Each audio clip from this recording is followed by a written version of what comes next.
The letter had been sitting on Claire Donovan's kitchen counter since 7 in the morning, and by noon she still hadn't moved it. She'd walked past it 14 times. She knew because she'd counted, the way people count ridiculous things when their minds are too overwhelmed to process anything real. The envelope was cream-colored, expensive, the kind that lawyers use when they want you to feel the weight of what's coming before you even break the seal. She'd broken it at 6:58 a.m., 2 minutes before her alarm went off, because something had pulled her out of sleep with the specific dread that only bad news can manufacture. She was 31 years old and she was about to lose everything her grandmother had ever built. The letter was from the estate attorney handling her late grandmother, Rose Donovan's affairs. Rose had passed 6 weeks ago, quietly, in her sleep, the way people who live with immense dignity tend to go. She had left behind a 3-story Victorian house in Hargrove, Connecticut, a modest investment portfolio, and a will that Claire had assumed was straightforward. Rose had always been straightforward. She'd called things what they were, cooked with real butter, and refused to own a microwave until she was 82. Claire had loved her without complication, which was rare and precious, and losing her had left a specific hollow in her chest that nothing had filled. The will, it turned out, was not straightforward. There was a clause that Rose had apparently inserted 3 years ago, quietly, without mentioning it to anyone. The language was formal and binding. In order to inherit the primary estate, including the property at 14 Ellsworth Lane and the associated accounts, Claire Ann Donovan must be legally married at the time of inheritance processing, or must enter into legal marriage within 30 days of the reading of this will. The will had been read 4 weeks and 6 days ago. Claire had been given official notice of the clause 2 weeks late, due to a clerical oversight at the attorney's office. She had 24 hours. The letter explained that the deadline could not be extended. If she failed to meet the condition, the estate would pass to a charitable foundation, one that Rose had designated as the secondary beneficiary. The attorney was apologetic, professional, and completely unhelpful. He'd offered to take her call, which she had accepted, and during those 11 minutes on the phone she had asked every variation of, "Is there any way around this?" and received 11 variations of, "I'm sorry, no." Claire stood at her kitchen window and looked at the street below. She lived in a 1-bedroom apartment in Midtown Manhattan, the kind of apartment that required 2 roommates 3 years ago, and now, thanks to her salary, she could afford a loan. She was the executive assistant to Marcus Webb, founder and CEO of Webb Capital, one of the most quietly powerful private equity firms on the East Coast. She had worked for him for 4 years. She was efficient, composed, and capable of managing the schedules of 3 departments simultaneously without breaking a visible sweat. She was also single, had been single for 2 years, and had exactly 0 romantic prospects who could legally marry her in the next 24 hours. She called her best friend, Dana, first. "Wait," Dana said, and Claire could hear her sitting up in bed. "Run that by me again." 24 hours, Dana. To find a husband. To find someone who will marry me legally by tomorrow afternoon. There was a long silence. "Claire, I love you, and I would do anything for you, but I'm a woman. And even if we went to City Hall right now, I'm also engaged to Patrick, so I'm not asking you to marry me, Dana. I know, I'm just processing." Another pause. "What about Tyler?" "Tyler is living in Portland and is in a relationship." "Marcus?" Claire blinked. "My boss. He's single. He's my boss. He's also, by all accounts, the kind of man who could make a decision like this before his first cup of coffee. Come on. Claire, who else do you have?" She'd hung up not because Dana was wrong, but because she wasn't ready to follow that thought to its destination. Instead, she'd made a list. She was a list maker by nature. Marcus had once told her it was her most terrifying quality. She sat at her kitchen table and wrote down every single man she knew who was unmarried, available, and sane enough to consider a proposal of convenience. There were 6 names. She crossed off 2 immediately. One was her cousin, and one had, the last time she'd seen him, mentioned he was thinking of entering a monastery. The third was a colleague who had recently confessed to being in love with someone in their office and waiting to tell her. The fourth hadn't returned a text in 8 months. The fifth she called, heart hammering, and he answered on the second ring, and before she could even begin the conversation, mentioned that his girlfriend had just moved in last weekend. She scratched his name out so hard the pen tore through the paper. The sixth name on the list was Marcus Webb. She stared at it for a long time. Marcus was 38 years old. He was the kind of man who occupied space differently than other people. Not aggressively, but completely, as if rooms adjusted to include him rather than the other way around. He was tall, dark-haired, and possessed of a calm that Claire had spent 4 years alternately admiring and finding deeply maddening. He didn't raise his voice. He didn't panic. He made decisions the way other people exhaled, naturally, continuously, without visible effort. He was also, according to every profile written about him, intensely private about his personal life. He'd been linked to a woman named Isabel Hart 2 years ago, a gallery owner from Boston, and since then, nothing, no one. Dana called him untouchable. The financial press called him a visionary. Claire called him Mr. Webb, and sometimes in unguarded moments she didn't share with anyone, thought that if she'd met him in a different context, she would have found him extraordinary. She was going to have to ask him to marry her. She got dressed in 17 minutes, which was 7 minutes faster than usual, because she'd learned from 4 years of working for Marcus that when you needed to do something terrifying, the worst thing you could do was give yourself time to think about it. She wore the navy dress, the one Dana said made her look like she meant business, and she took the subway to the Webb Capital offices on 54th Street because the cab line was too long and she needed to move. The building was glass and steel, 40 stories, understated in the way that things are understated when they don't need to prove anything. She'd walked through these doors 4 years ago for her interview in shoes that were half a size too small because they were the nicest pair she owned, and she'd spent the entire meeting pressing her toes against the inner seam to keep from wincing. She'd gotten the job anyway.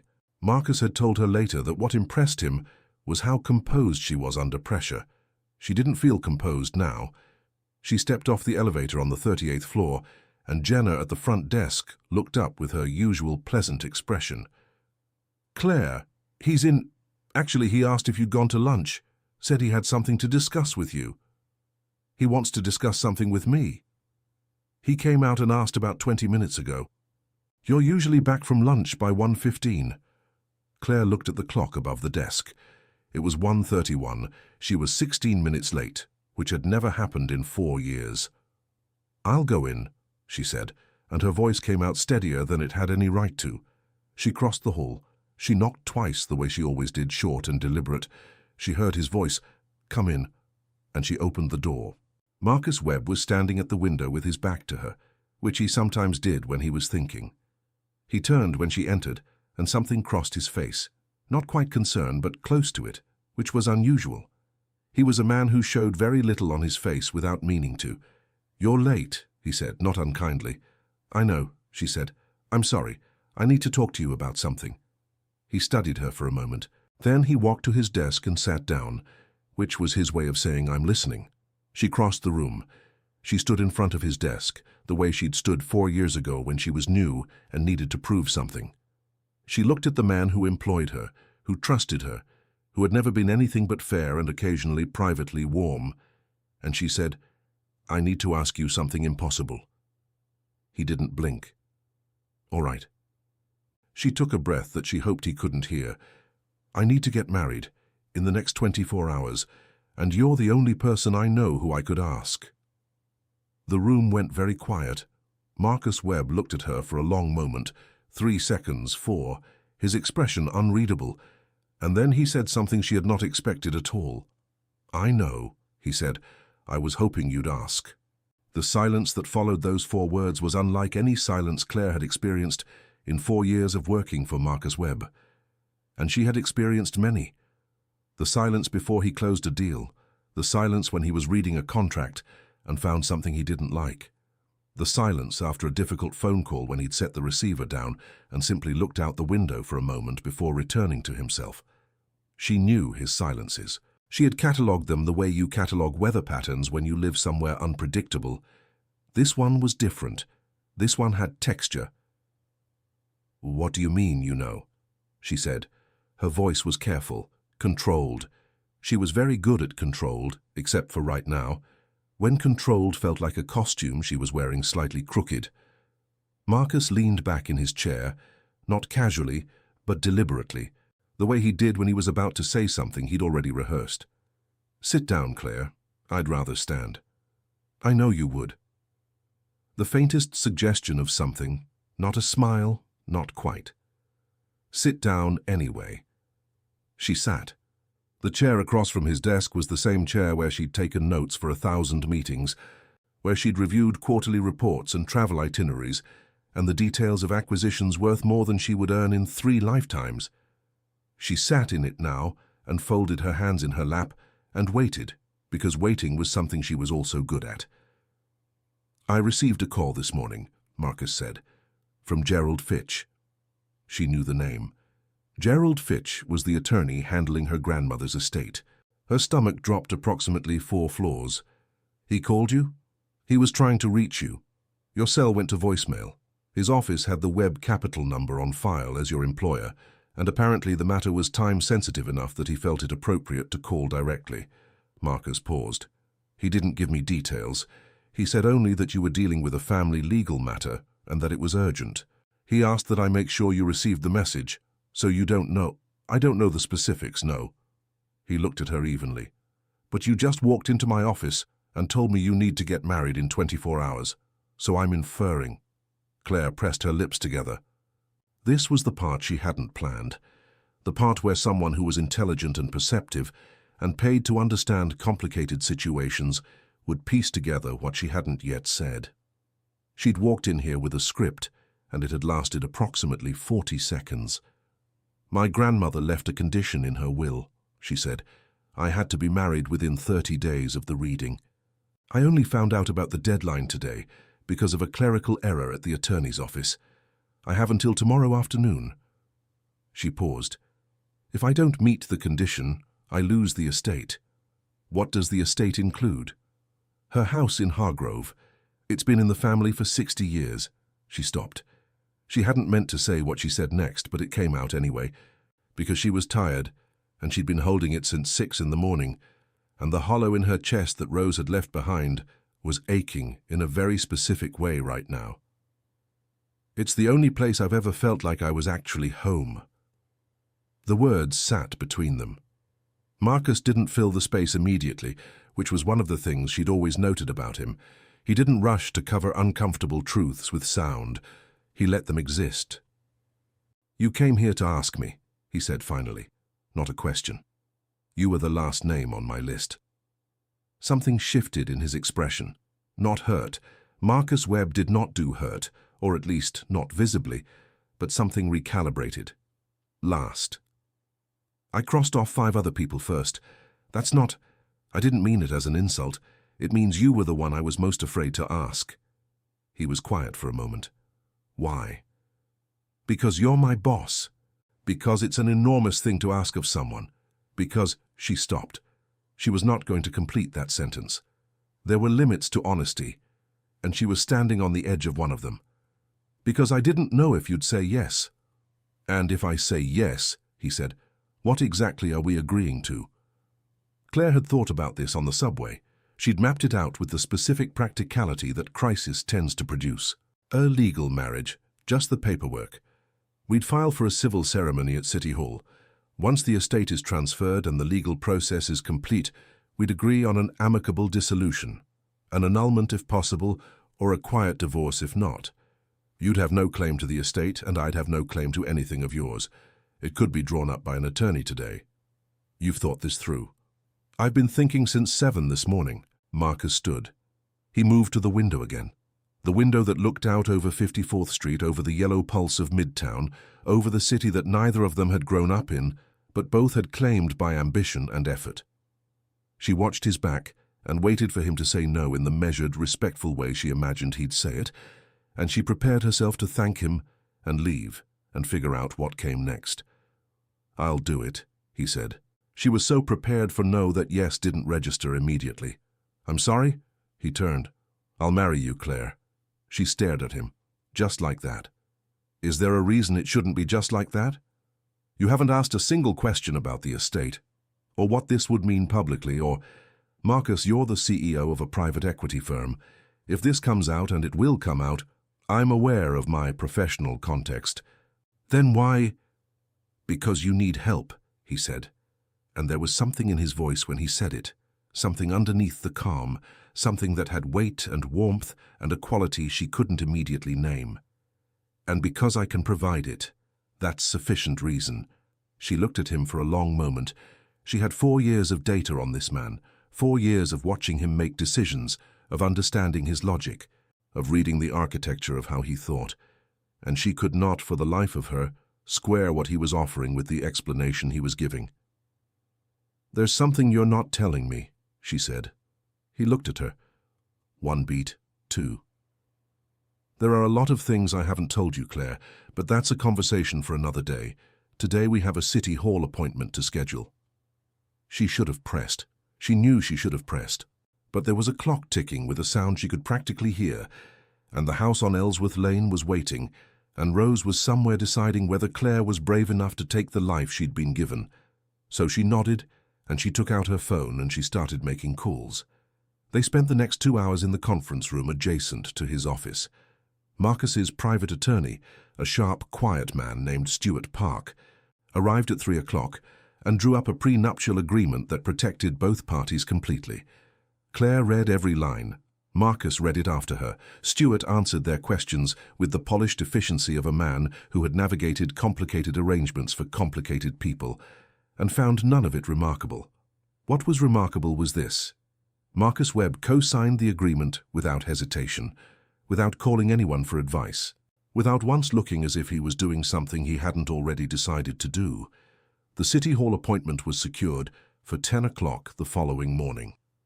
They rode down in the elevator together at 6:30, when the office had emptied and the building had taken on its after-hours quiet.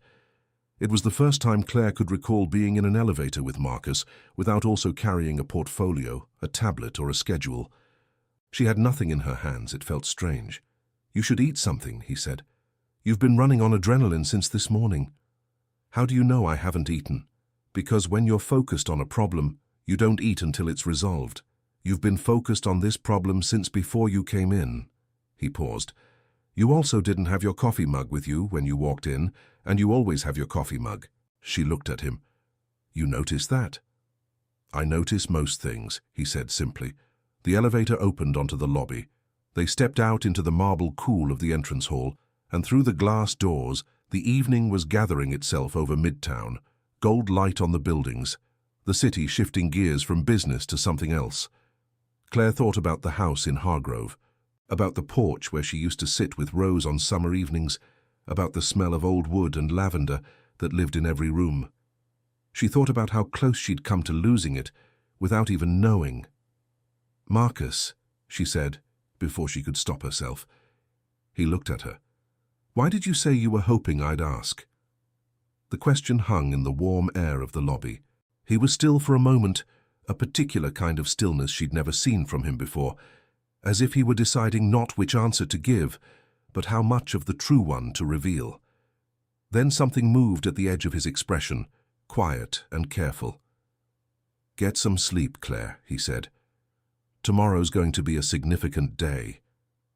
He walked out through the glass doors and into the evening, and she stood in the lobby watching him go, with the distinct and unsettling feeling that the conversation she'd just had was only the surface of something much deeper, and that she had no idea how far down it went. Claire didn't sleep well, which she'd expected.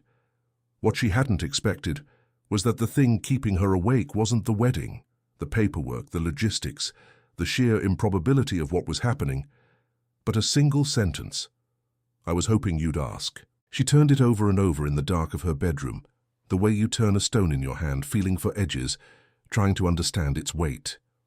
By 3 in the morning, she'd arrived at no conclusions. By 5, she gave up, made coffee, and sat at her kitchen table watching the city come back to life outside her window. She had put on the cream blouse and the grey trousers, professional, composed, not so formal that it looked like she was trying too hard, not so casual that it looked like she wasn't trying at all. She had called Dana the night before and given her the compressed version of events, and Dana had responded with a silence so loaded that Claire could practically hear it calcifying into something Dana would bring up at dinner parties for the next 20 years. "You're marrying Marcus Webb," Dana had said finally. "Temporarily, legally, for the house." Claire. "It's a practical arrangement." Claire. "Dana. You have had, and I say this with complete love and full knowledge of your particular brand of self-deception, feelings for that man for at minimum 2 years. Claire had said goodnight and hung up. She was still thinking about it at 5:45 in the morning over her second cup of coffee. She arrived at City Hall at 9:43. The building on Chambers Street had the particular atmosphere of a place where important things happened without ceremony. Fluorescent lighting in the hallways, linoleum floors worn smooth by decades of foot traffic, a bulletin board near the entrance with notices that no one read. She found the office of the city clerk on the second floor, checked in with a woman named Donna, who had the efficient kindness of someone who had facilitated thousands of marriages and found all of them meaningful anyway, and then she sat down in a row of plastic chairs to wait. Marcus arrived at 9:51. He was wearing a dark suit, charcoal, not quite black, and a white shirt without a tie, which was, she realized, the first time she'd ever seen him without a tie in a professional context. He looked like himself, which should not have been notable but somehow was. He sat down beside her without preamble. "You didn't sleep," he said. "Good morning to you too." "I'm serious. You have the specific look you get when you've been awake since before 4. She turned to look at him. "You know what I look like when I haven't slept." "I know what you look like in every configuration," he said, with the casual certainty of someone stating a fact about weather or geography. "It's a byproduct of paying attention." She opened her mouth to respond to that. She had several responses queued up, arranged by increasing levels of directness, and was rescued from all of them by Donna reappearing with a clipboard and a warm smile and a request that they follow her into the ceremony room. The ceremony room was small and plain and smelled faintly of cleaning solution and old paper. There were 2 witnesses, a paralegal from Stuart Park's office named Anita, and a young man from the clerk's office named Ben, who looked like he was performing his 15th marriage of the week and had retained genuine warmth for all of them. The judge was a woman named the Honorable Patricia Sims, who wore reading glasses on a chain around her neck and had the authoritative calm of someone who had seen everything twice. The ceremony took 11 minutes. Claire had been to weddings that lasted 4 hours and meant less. There was something about the stripped-down efficiency of those 11 minutes, the plain words, the absence of performance. The 2 of them standing in front of Judge Sims with nothing between them except honesty and necessity, that hit her somewhere unexpected. When Judge Sims said, "Do you take this man?" and Claire said, "I do," her voice was steady. When Marcus said, "I do," he was looking directly at her, not at the judge, not at the witnesses, and the quality of his attention was the same quality she'd spent 4 years trying to decode and had never fully managed. When it was over, Donna handed them the certificate and shook both their hands and said, "Congratulations," with the sincerity of someone who meant it regardless of context. Anita from Stuart's office took a photo on her phone because it seemed wrong not to have one. Ben from the clerk's office told them he hoped they'd be very happy, and Claire had to look at her shoes for a moment because the phrase landed on her in a complicated way. They walked out into the October morning together. The air was cold and clean, and the streets around Chambers Street were busy with the ordinary machinery of a Tuesday. They stood on the sidewalk, and Claire waited for the moment to settle into something manageable. Then Marcus said, "I need to tell you something." She looked at him. "Not here." He nodded toward a coffee shop across the street, small, independent, the kind with mismatched chairs and coffee that actually tasted like something. "Come sit with me." She followed him. They settled into a corner table, and a young woman brought them coffee without being asked to, which was either excellent service or some quality Marcus projected that made people bring him things. Claire wrapped her hands around the mug. She waited. "Hargrove," he said. "I know it." She stilled. "What?" "I grew up 40 minutes from there, in a town called Millfield." He looked at his coffee. "My mother used to take me to Hargrove on Saturdays. There was a bookshop on the main street that she loved, and a diner, Peterman's, I think. Peterman's is still there, Claire said slowly. The ground felt like it was reorganizing itself underfoot. Marcus, I had no idea you were from Connecticut. I don't talk about it much. He paused. My mother died when I was 19. Millfield doesn't hold easy memories, but Hargrove... He stopped. Hargrove was the good part of Saturdays.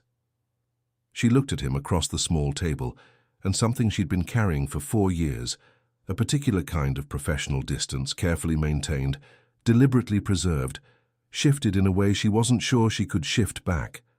She had known this man's schedule, his preferences, his professional history, the way he took his coffee and the 3 topics that reliably put tension in his jaw. She had not known this. She had not known any of this. Why are you telling me now? She asked. He looked at her steadily. Because I want you to understand that when I said yes yesterday, it wasn't only because you needed help. He paused. I want you to understand that I have not been as neutral as I may have appeared. The coffee shop was warm around them. Someone near the door was laughing at something on their phone. The ordinary world continued in its ordinary way, apparently unaware that Claire Donovan had just heard something that reorganized 4 years of carefully catalogued understanding. How long? She said. Her voice came out quieter than she intended. Longer than is particularly comfortable to admit, he said. I was going to say something, several times. There were moments where I nearly did. But you were my employee, and I have very fixed ideas about what that line means. And then time passed, and the line became its own kind of answer. She thought about Dana's voice on the phone last night. You have had feelings for that man for at minimum 2 years. She thought about all the moments she'd filed under professional, under practical. Under this is not a thing you examine too closely. Marcus, she said, why on earth didn't you... Her phone rang. She nearly didn't answer it. She would think later about how different everything might have been if she hadn't. But she glanced at the screen and saw the name Gerald Fitch, and her stomach dropped because this was the attorney who held the clock, and the clock had not yet been officially stopped. She answered.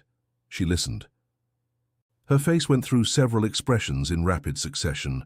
Confusion, then something sharper, then something that wasn't quite readable even to herself. She set the phone on the table.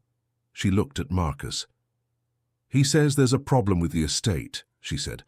Something in the secondary documentation, something about the house itself. She paused, and her voice was very even in the way that voices get when the alternative is not even at all. He says there's another clause, one that nobody knew about, and it changes everything. Marcus set down his coffee cup. His eyes were on her face. What does it say? He wants us to come to his office. She looked at the marriage certificate still in her hand, cream-colored and official and 11 minutes old. He says it's better explained in person. And just like that, the morning that had already been the most extraordinary of Claire Donovan's life took a turn that neither of them had seen coming. Gerald Fitch's office was on the 14th floor of a building on Lexington Avenue that smelled of mahogany and old ambition. The receptionist led them through a hallway lined with framed diplomas and into a corner office where Gerald himself was waiting, a compact man in his early 60s with silver hair and the particular expression of someone carrying information he wasn't sure how to deliver. He stood when they entered, shook both their hands, and gestured toward the chairs across from his desk with the careful hospitality of someone managing a situation rather than simply hosting a meeting. "Thank you for coming so quickly," he said. "You said it was urgent," Claire replied. She was still holding the marriage certificate. She hadn't put it in her bag. She wasn't sure why. Gerald sat. He opened a manila folder on his desk and removed a single document, handwritten, Claire noticed, not typed, and placed it carefully on the surface between them. "This was found this morning by my assistant, Patricia, while she was cross-referencing the estate files. It was in a secondary envelope inside the original document box, the kind of envelope that gets missed when you're processing the primary materials." He paused. "It should have been found and disclosed weeks ago. I want to be transparent about that failure, and I've already spoken with my malpractice carrier, but what matters right now is what it says." Claire reached forward and picked up the document. Marcus leaned slightly toward her, not to read over her shoulder, she understood, but to be close enough that she wasn't reading it alone. It was a letter. In Rose Donovan's handwriting, that distinctive script, slightly forward-leaning, the letters fully formed the way people wrote when they'd learned penmanship as a serious discipline. Claire recognized it the way you recognize the voice of someone you love, instantly and in the chest. My darling Claire, if you're reading this, then Gerald has found the second envelope, which means either his office is more thorough than I anticipated, or God has a sense of timing. Either way, I want to explain myself, because you deserve that, and because I've always believed that honesty, even when it arrives late, is better than comfortable silence. The condition in the will was not about the house. The house was always going to be yours. I have a separate, unconditional bequest prepared that Gerald will explain, which supersedes the marriage clause entirely. You were never truly at risk of losing Ellsworth Lane. The condition was about you. I have watched you for 31 years build a life of extraordinary competence and extraordinary loneliness. You are so good at managing things, my love. You are so good at being capable and composed and needed, and you are so very, very bad at letting yourself need anyone back. I knew about Marcus Webb, not from you. You would never have told me, because you would never have admitted it to yourself. I knew because your cousin Helen works 2 floors below his office, and mentioned, entirely without understanding what she was telling me, that the way you talked about your work had a specific quality that had nothing to do with the work. I have known you since the first day of your life, Claire. I know what that quality means. I gave you a deadline and a crisis because you would never have walked into that man's office otherwise. You would have waited. You would have been sensible. You would have kept the line intact until one of you left or retired or the moment simply passed, and you would have called that responsible when it was actually just fear with a better wardrobe. The marriage clause is real and legally binding, but the second clause, the one Gerald will now explain, releases the estate to you unconditionally, effective the moment you read this letter. You have already inherited, my darling. Whatever you did this morning, you did freely. I love you more than this letter can hold. Rose Claire read the letter twice. The second time, her vision blurred in a way she didn't attempt to prevent. Marcus was very still beside her. Gerald cleared his throat gently. The unconditional bequest your grandmother references is documented separately and has been legally valid since the original signing of the will 3 years ago. The house, the accounts, they're yours, Claire. They've been yours since Rose passed. The marriage clause was... He paused, and something moved across his face that might have been the suppressed recognition of a remarkable old woman's maneuver. It was structured as a secondary condition, not a primary one. Your grandmother was very precise about the language. Claire set the letter down. She pressed her hands flat on the desk and breathed. Around her, the office was very quiet, the particular quiet of a place where people routinely received life-changing information, and the furniture had absorbed all of it over the years. She set this up, Claire said. Her voice was steady, which surprised her. She planned all of it. It appears so, Gerald said carefully. She looked at the letter again. Whatever you did this morning, you did freely. She thought about City Hall. It's about the 11 minutes, about I do and the way Marcus had looked at her when he said it, about the coffee shop and the table in the corner, and I have not been as neutral as I may have appeared, a sentence she was going to be thinking about for a very long time. She turned to Marcus. He was watching her with that expression she had spent 4 years trying to decode, the one that was calm on the surface, and something else entirely underneath. The something else that she had always filed under professional distance and was now understanding had never been distance at all. You didn't know, she said. No, he said. I didn't know. But you said yes anyway. Yes. Without hesitation. Claire. His voice was quiet and certain in the way of things that have been true for a long time and are only now being said aloud.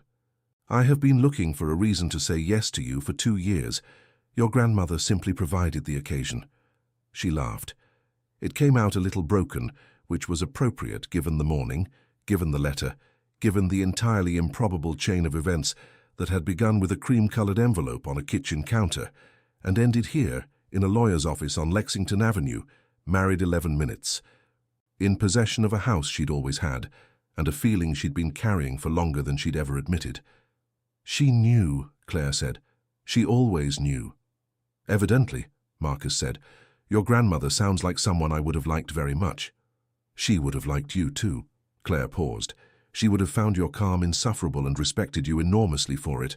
Something warm and real moved across his face, the expression she'd caught glimpses of over 4 years and never been able to fully see. She was seeing it now. What do we do? She asked. And she meant it in every sense of the word, the legal sense, the practical sense, and the larger, more complicated sense that the letter had opened up between them. That depends, Marcus said, on what you want. She thought about the prenuptial agreement, carefully drawn up to protect both of them, to keep everything clean and separate and bounded. She thought about the annulment she'd planned to request as soon as the estate cleared. She thought about Dana's voice on the phone and the way she'd hung up to avoid answering a truth she already knew. Stuart can dissolve the prenup, Marcus said quietly. We can annul the marriage tomorrow. The house is yours regardless. Nothing has to be complicated. And if I don't want to annul it, she said. The words surprised her less than she expected. They landed in the room with a quiet certainty, the kind of certainty that comes not from impulse, but from something that has been decided slowly over a long time, beneath the surface of every ordinary day. Marcus was still for a moment. Then he said, Then we'd have to have a conversation that is significantly longer than anything we can fit into Gerald's office on a Tuesday morning. I have time, she said, as it turns out. Gerald Fitch, to his considerable credit, found something very important to read in the folder in front of him and did not look up. They left the office together an hour later, after the documentation was signed and the estate formally transferred and every legal thread was accounted for. They walked out onto Lexington Avenue into the October afternoon, and the city was loud and golden around them and entirely indifferent to the fact that two people had just walked out of a building slightly different than they'd walked in. They took the long way back. Marcus knew a place, a small park 3 blocks east, quiet for Midtown, with benches and old trees that had outlasted generations of everything the city had thrown at them. They sat and they talked the way you talk when you have been professional and careful and restrained for 4 years and the occasion has finally irrevocably presented itself. They talked about Hargrove and Millfield and Rose and the house on Ellsworth Lane. They talked about what they wanted and what they'd been afraid to want and the specific absurdity of needing a grandmother's carefully orchestrated crisis to say out loud what had been true for longer than either of them had admitted. At one point, Claire said, She could have just told me. Would you have listened? She thought about it honestly. No. Then she chose the right method. By the time the afternoon tilted toward evening, they had made one decision together, the first of what Claire suspected would be many. They were going to Hargrove that weekend. She wanted to walk through the house on Ellsworth Lane, and she wanted him to see it, and she wanted to sit on the porch where Rose used to sit and look out at the yard that Rose had tended for 60 years. And she wanted to do all of that without it being professional or efficient or appropriate. She wanted to do it because she was finally, after 31 years of being extremely good at managing things, allowing herself to want something she hadn't scheduled. On the bench in the small park on a Tuesday afternoon in October, with the trees dropping their leaves in the unhurried way of things that have done it many times before, Claire Donovan thought about a woman who had loved her enough to engineer an impossible morning, who had known, better than Claire had ever allowed herself to know, what she needed, who had built a deadline not to take something away, but to push something toward her, something she would have otherwise circled forever, from a respectful, responsible, lonely distance. Rose had always said that the most expensive thing a person could own was a feeling they refused to examine. Claire had thought she was talking about money. She understood now that she hadn't been. Beside her, Marcus was quiet in the particular way that meant he was content. She knew his silences, all of them, and this one she had not catalogued before, because she had never been in a position to see it. She was seeing it now. She decided she wanted to keep seeing it. You know, she said, looking at the trees, for the record, you were not the last name on my list because I was least willing to ask you. I know, he said. You were last because you were the only one who mattered." He didn't say anything. He didn't need to. He reached over and covered her hand with his, the way people do when words are accurate but insufficient, and they sat together in the small park while the city moved around them, enormous and indifferent and entirely unaware that somewhere in its middle, in the ordinary gold of a Tuesday afternoon, something that had been waiting a very long time had finally, quietly, begun.